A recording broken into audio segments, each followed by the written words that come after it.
ચાલો મિત્રો, જય માતાજી બધાને. તમારું બધું સ્વાગત છે મારી યુટ્યુબ ચેનલની અંદર. આજે આપણે બનાવવાનું છે કાઠિયાવાડી સ્વાદની અંદર મસ્ત મજાની એવી દહીં તીખારી.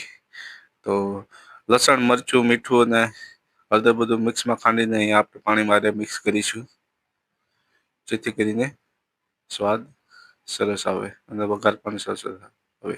ત્યારબાદ આપણે શાકભાજીમાં ડુંગળી, ટમેટા, મરચાંનું કટિંગ કરી લીધું છે. હવે વઘારની તૈયારી કરીશું. તો ધાણા જીરું અને હિંગ નાખીને વઘાર આપણે કરીશું. ત્યારબાદ આપણે જે મસાલો વગેરે તૈયાર કર્યો તો ચટણી તે એડ કરીશું અને મસ્ત મજાની દહીં તીખારી બનાવીશું. તો થોડુંક પાણી એડ કરીશું, જેથી કરીને વઘાર સારો પાકી જાય. તો હવે આપણે શાકભાજી જે કટિંગ કર્યા હતા તે એડ કરી શકો છો. તો તમને શાકભાજી ના ભાવતા હોય તો તમે એને સ્કીપ પણ કરી શકો છો.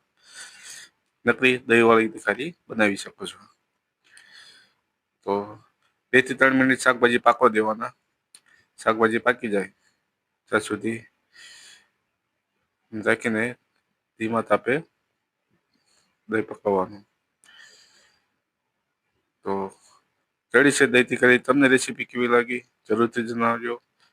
જય માતાજી. Thank you. આભાર. વિડીયોને લાઈક કરજો, શેર કરજો અને સબસ્ક્રાઈબ કરજો.